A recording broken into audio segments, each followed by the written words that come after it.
आणि त्याची मोठी बातमी समोर येते। महाराष्ट्रात काही ठिकाणी बॉम्बस्फोट घडवण्याची धमकी देण्यात आली आहे। सूत्रांकडून आलेली ही मोठी बातमी। नागपुरातल्या रमण विज्ञान केंद्र उडवून देण्याची धमकी देण्यात आलेली आहे। नागपूर पोलिसांना 2 दिवसांपूर्वी धमकीचा मेल मिळालाय। तर रमण विज्ञान केंद्रामध्ये शोध मोहिमेनंतर काहीही आढळलेलं नाहीये। सूत्रांकडून मिळालेली ही महत्त्वाची माहिती आहे। अधिक माहिती घेऊयात आमचे प्रतिनिधी गजानन उमाटे यांच्याकडून।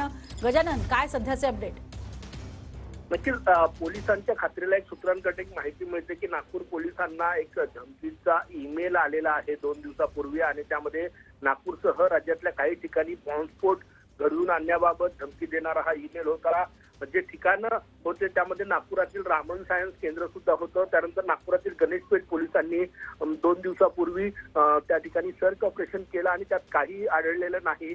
परंतु यामुळे नागपूर पोलीस विभाग सतर्क आहे अशी माहिती मिळते की मुंबई पोलिसांनी याबाबत गुन्हा सुद्धा दाखल केलेला आहे। कारण की नागपूरसह वेगवेगळ्या भागामध्ये स्फोट घडवून आणण्याची धमकी देणारा हा ईमेल होता। इतरही ठिकाणी अशा प्रकारचे ईमेल आल्याची माहिती आहे ती सूत्रांकडून मिळते आणि या संपूर्ण प्रकरणाची प्रचंड गुप्तता जी आहे ती पाळण्यात आलेली आहे। परंतु देशभरात सध्या राममय वातावरण झालेलं आहे। रामाच्या सोहळा होत आहे मोठा, त्या पार्श्वभूमीवर पोलीस जे आहे ते सतर्क आहे आणि त्यामुळे सर्च ऑपरेशन राबवण्यात आलेलं आहे। नक्कीच, धन्यवाद या संपूर्ण सविस्तर माहितीसाठी।